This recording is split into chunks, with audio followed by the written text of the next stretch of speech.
Anna, thank you so much. I want to join my colleagues from Western Kenya. I am the Senator of Nairobi. We don't grow any cane here. But those of you who know me know that I have to disclose my interest in this matter. First of all, my umbilical cord is buried in a sugarcane farm in a village called Kitinda in West Sangalo Ward, Kandui constituency of Bungoma County. We are sugarcane farmers.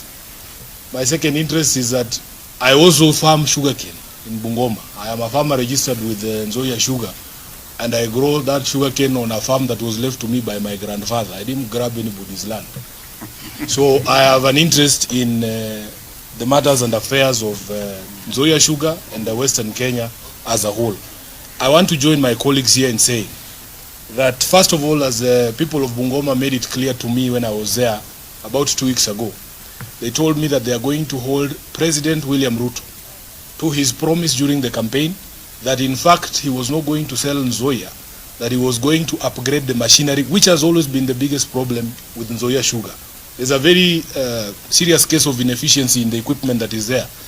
Would you believe it, Senator Mtata, that equipment was there before Sifuna was born?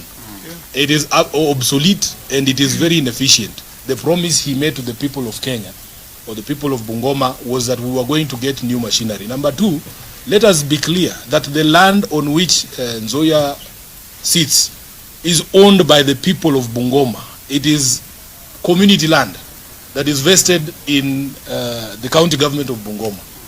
Therefore, if you want to have any conversation about that land, you must talk to the people of Bungoma through their representatives.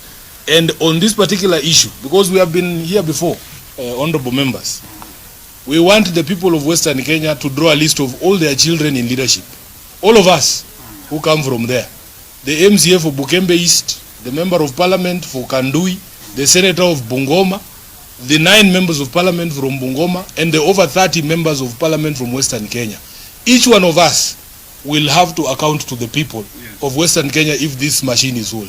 Because as you've been told, we sold pan paper. And we were told that it was being revived. They went there and banned some, what are they called? Misogoro. I don't know what is it. The maize cobs, after you've removed the maize. And smoke billowed there for a week and then they said they have revived pan paper. But they were after the assets of pan paper. The forest concession. Yeah. It is difficult for me to accept that in the entire world, there are only 2 or 3 families that can run sugar mills in Kenya. If you put out an international tender, and only 2 families from Kenya are the ones that are responding to that tender, there's a problem. The people who run sugar mills in Brazil, have they heard that Nzoia was looking for a strategic investor? How is it possible that we do an international tender and the respondents are not international people? They are just Kenyans here, running around from Webuye. That tells you that there's a problem. So I want the community to understand. And by the way, personally, as Sifuna, I do not think it is conscionable for anybody above the age of 40 to sign away public assets that are lasting more than 30 years. You will not be there to explain to the people 30 years later, if this machine doesn't revert to us, you will not be there to explain. These people who call themselves senior leaders in the region, they will not be there 30 years from now to explain to the people what happened. Questions will be said to us, Kina Sifuna here, to explain to that generation what happened. To these things. So anyone above the age of 40, what we call intergenerational equity does not allow you to sign off an airport for 30 years or Nzoia Sugar for 30 years. And I want to stand firm with the people of Western Kenya because I have disclosed my interest here. We will not allow this to happen. This, as the governor of Kisumu said, this is daylight robbery. There is no other way of putting it. This is daylight robbery. And the issues that have been raised here, number one, there needs to be a transparent process. If you go to Bungoma, the people of Bungoma want Nzoia to be fully functional. They want the machines to work. They want the company to work. They want to make money. This is the only economic activity we do in Bungoma.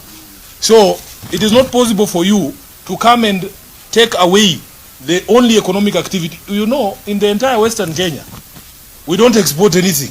At least these other regions, they have things they export. They export tea, they export macadamia, they export coffee. But in Bungoma, we only know sugarcane.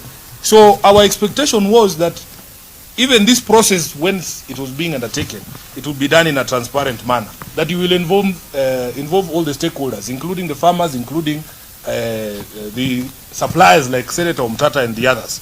And number 3, we are very suspicious that in fact these companies are after the land of Nzoia. It's a land grab. So all we are saying is that if, for as long as the process is not above board, we as leaders in the National Assembly and in the Senate, we will not accept it. And we are telling Rai, there are 1,000 ways to make people uncomfortable. You can sign away things at night there where you think the farmers will not be there. But I can assure you, if he knows the history of the Chetambe War, and he should also ask Moi what happened to his motorcade when he tried to access us without our permission. All these things are historical, they are there.